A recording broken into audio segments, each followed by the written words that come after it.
Hi, the title of my presentation is Authorizing a Rotating Equity Advocate Role for Inclusive Workplace Practice. My name is Michael Moon, and I am a professor in the Department of Public Affairs and Administration at California State University East Bay in Hayward, California. The problem that I am addressing is that diversity, equity, and inclusion, or DEI, workplace training and change initiatives commonly yields scattered and uneven implementation efforts among employees because of ad hoc engagement with individuals at work in their roles. Typical employee DEI training explains the grand strategy and the justification for undertaking DEI work, but glosses over the localized employee perspective of working these abstractions into their material role-based activities. In particular, what each individual does day to day that gives meaning to their institutional role and associated relations with others requires considered attention. One means to address this omission is to establish a team-based equity advocate role for which each member receives training to observe group process and to verify that work and decision-making are equitable and inclusive of diverse perspectives. This role rotates among every member of the work group. Before presenting the details of the equity advocate role, I will clarify the following. First, what DEI training offers employees. Second, what is left unaddressed in such DEI initiatives. And third, what needs to change in order to reasonably hope for DEI initiatives to take root in an organization's culture and practices. The emerging lessons from this background discussion illuminate the rationale for rotating equity advocate role in work groups. I will then wrap up with some caveats and final comments. What DEI training offers employees? DEI training is a form of educational and professional development, generally promotes organizational change that concerns a singular range of personal, professional, organizational, historical, social, and political areas of employees' lives and personal identities. Due to the complexity of deeply significant issues involved, DEI training can conjure a bewildering mix of feelings such as hope, fear, outrage, skepticism, determination, sorrow, and vulnerability. DEI-related change requires shifting from a long-entrenched status quo that implicitly rewards risk-averse practices. Commonly presented, DEI training offers participants an understanding from a training perspective that is global. The training is designed to explain for employees throughout the organization the values of diversity, equity, and inclusion, and to convince them to participate in some realization of DEI-related goals. Beyond the generalized training, each participant is left to figure out how to adopt DEI values in their work, which is a laissez-faire approach to implementation and likely to result in ad hoc participation, a poor showing if we mean what we espouse. What is left unaddressed in DEI initiatives? The generalized training message in DEI initiatives inherently neglects a key locus of effective change implementation. That is, individuals' actions in their work roles and their relations with others that are formed through those roles. What matters most for each participant is an understanding of what to do and how to do it in my work. In other words, beyond the understanding from a training perspective that is global, actual change in the workplace calls for understanding from a daily work and role behavior perspective that is local. Stepping back, consider the basic targeted change outcomes of DEI initiatives and training. Presumably, as with any managed change, DEI initiatives ideally engender change on these dimensions. 1, time, scope, and depth in the form of sustained commitment and a widespread sense of ownership. And 2, process in the form of acknowledgement and acceptance of continuous learning. Ideally, effective change must persist over time and be widely adopted with a sense of buy-in. Additionally, acknowledgement and acceptance of continuous learning, which represents ongoing process and development, is also a necessary outcome of DEI initiatives. Because nobody yet knows what future versions of expansive DEI adoption in the organization, or society for that matter, will look like, its employees must remain open to ongoing changes that accommodate successive versions of itself, which means courageously sustaining the process of DEI-related evolution and transformation. In practice, after DEI training, each employee will get back to work. Even if an employee has the will to apply what they learned, carrying out change crucially depends on each employee's DEI-related understanding from a daily work and role behavior perspective that is local. To see how rotational equity advocacy addresses this, we should first be clear about what must change and how it is crucially important in order for DEI initiatives to take root across an organization. What needs to change in order to reasonably hope for DEI initiatives to take root? What understanding from a daily work and role behavior perspective that is local, that is understanding from the employee's vantage point, must training explicitly aid in constructing? How does implementation work for the employee? To take up DEI-related change, each employee whose day-to-day role activities and relations are their particular constructed conditions of workplace logics begins from their role responsibilities and emergent discretionary practices to interpret DEI goals and values according to how change in their role-bound commitments manifests for themselves and others. This phrasing flips the top-down direction of conventional theories of change and organizational development that take the following form. Reorganize formal structures and change employees' minds based on managerial DEI goals and values in order to shift each worker's day-to-day behavior. The conventional formulation misses this essential point about implementation, that effective change occurs in accordance with the particularities of employees' localized meanings, their discretionary activities, how they take up their roles day by day, and their relations with others established through their roles. The challenge for each employee is that, in large part, implementation becomes a coordination problem. Three key implications for training are: 1, role-based action is informed as much by the employee and their relations with coworkers as it is determined top-down. 2, day-to-day activities hold central importance. And 3, implementation must account for particularities of the change process at the level of individuals' roles and embeddedness in systems. The first key training implication: role-based action is informed as much by the employee and their relations with coworkers as it is determined top-down. This is a core insight described by Irving Borwick. It perplexed him that newly adopted ideas often failed to result in behavior change. He put it this way: "It fascinates me that so many can be committed to so much and do so little about it. Individuals walk away from speeches, programs, learning experiences of all kinds, dedicated and emotionally committed to a new idea or concept they have learned. Yet they do not change their behavior one iota, and they are still dedicated to the change."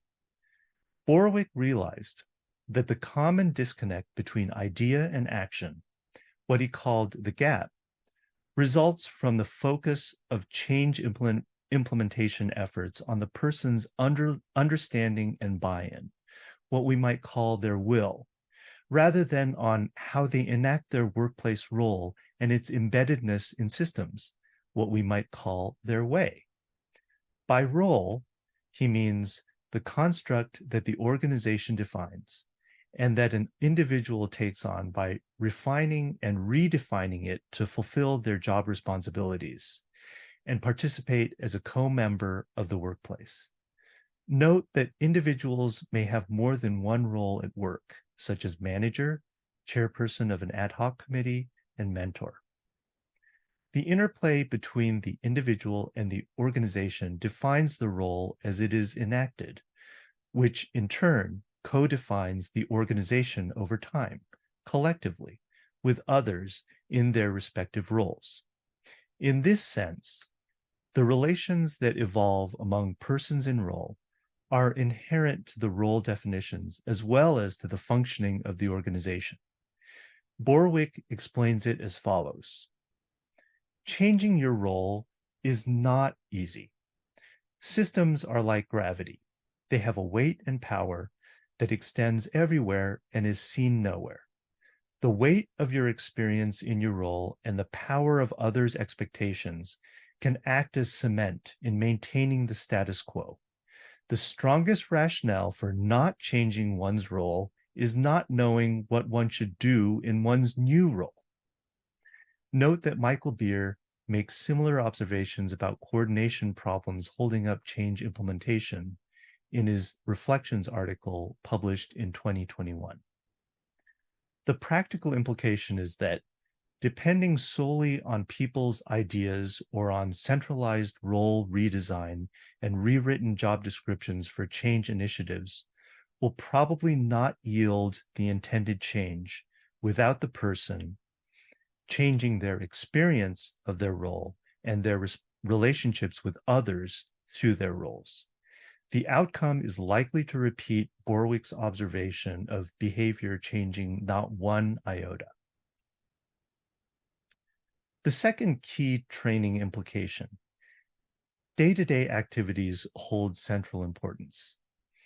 From a practice perspective, individually and at a group level, the day-to-day activities allow us to make sense of the realism of what we think we are doing. These are the tangible ways we engage with our environment. Our role authorizes us to do these things, and they are how we enact the role and responsibilities that come with it. Generally, we have a theoretical or conceptual picture of why we do what we do. Particularly, our actions at work are how we carry out these intangible notions. The takeaway for DEI training is that commitments of a general nature, such as espousing diversity, equity, and inclusion, remain collective and aspirational unless day-to-day activities are completed that are intentional enactments of DEI goals and values. The third key training implication, implementation must account for the particularities of the change process at the level of individuals' roles and embeddedness in systems.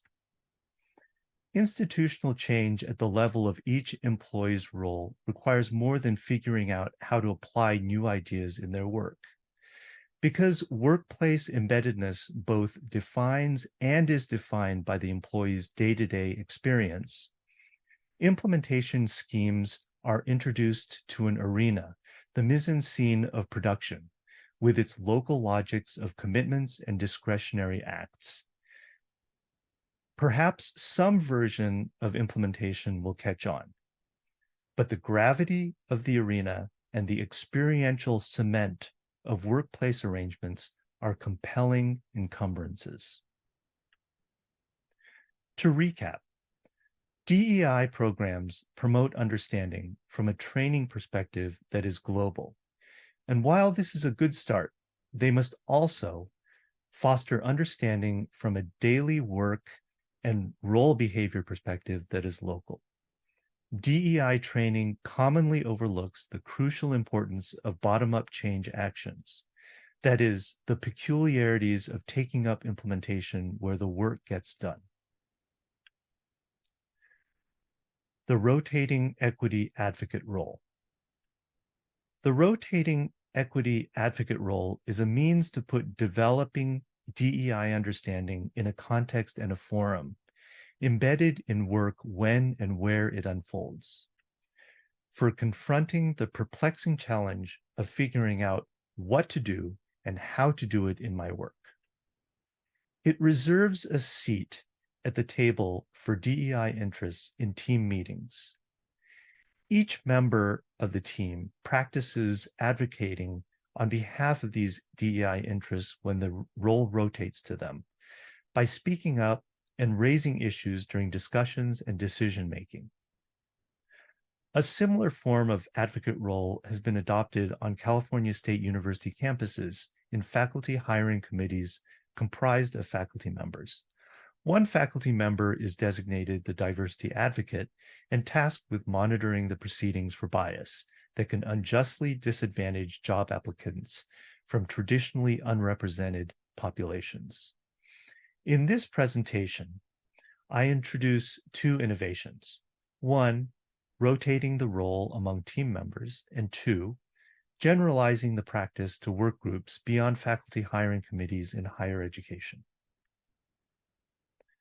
The following are key elements of deploying the rotating equity advocate role.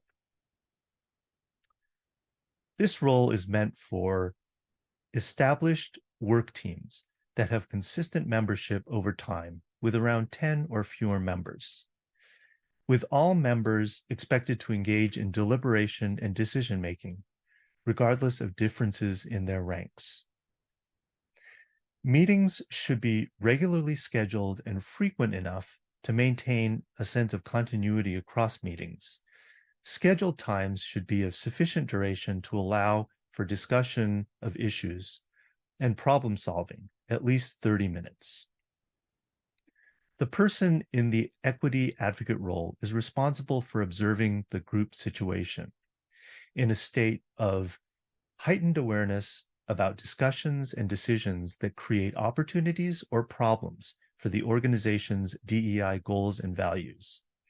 In practice, anyone can and should feel authorized to raise an issue, but the presence of a designated equity advocate will ensure that at least one person is monitoring the proceedings.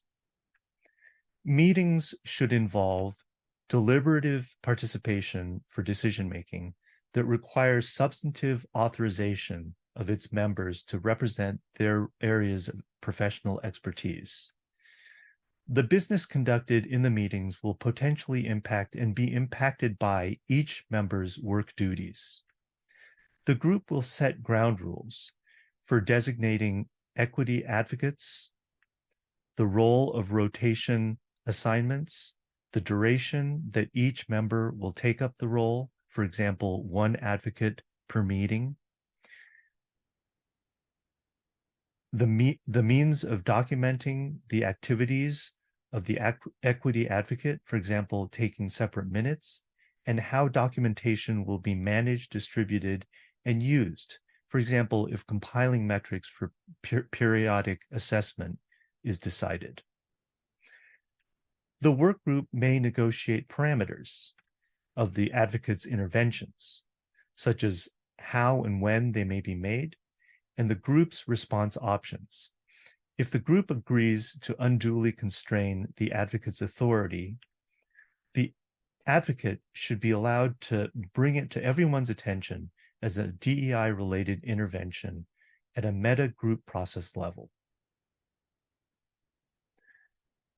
Each group will need to balance its tasks with the equity advocate's inherent disruptive function. Appropriately taking up the equity advocate role will require resisting collusion with the status quo, such as letting issues slide, yet interventions must not unduly impede the team's primary purpose or its work process in ways that could jeopardize the status of the team and its members. Supplemental training specific to the equity advocate role should address attending to group process, intervention strategies, including conflict management, and what to look out for in real time when serving as the equity advocate. Not all groups and types of work will lend themselves to effective use of the equity advocate role, which I will address in the next slide on caveats. Additional institutional resources and support may involve DEI leadership. Implementation of equity advocate practices must be visibly and materially supported on an ongoing basis. Data gathering and reporting. This can be useful for accountability about change effectiveness and progress on DEI initiatives. And train the trainer model, establishing a core group of employees to serve as peer support and help to train equity advocates can foster a sense of relevance and ownership within an organization.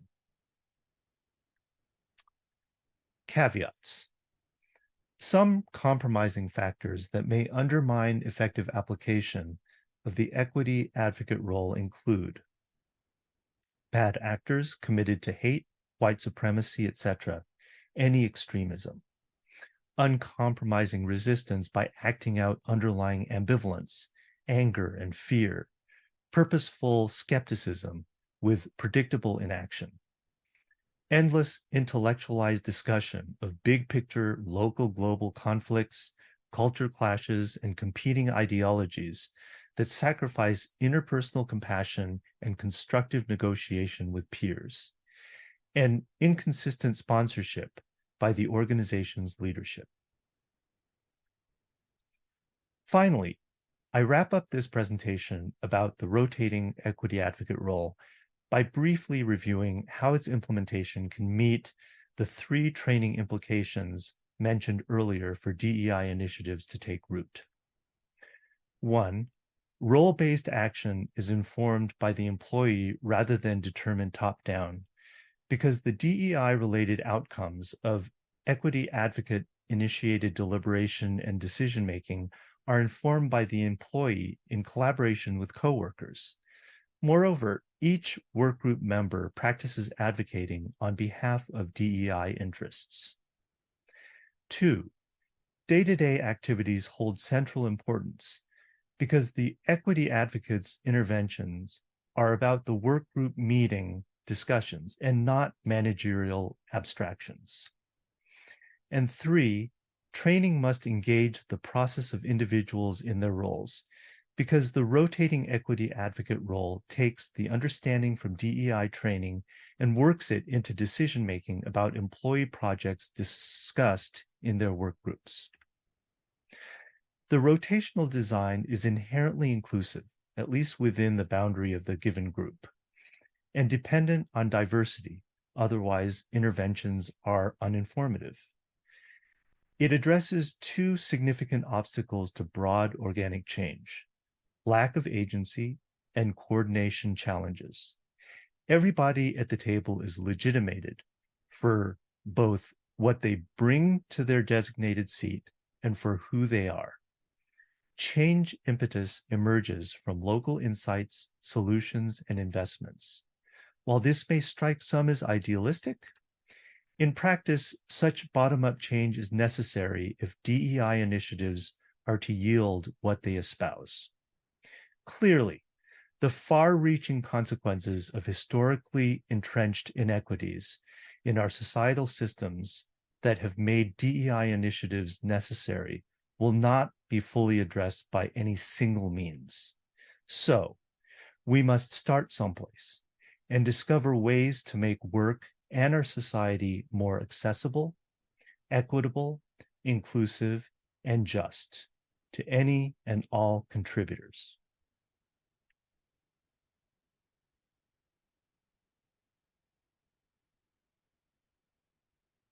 Thank you.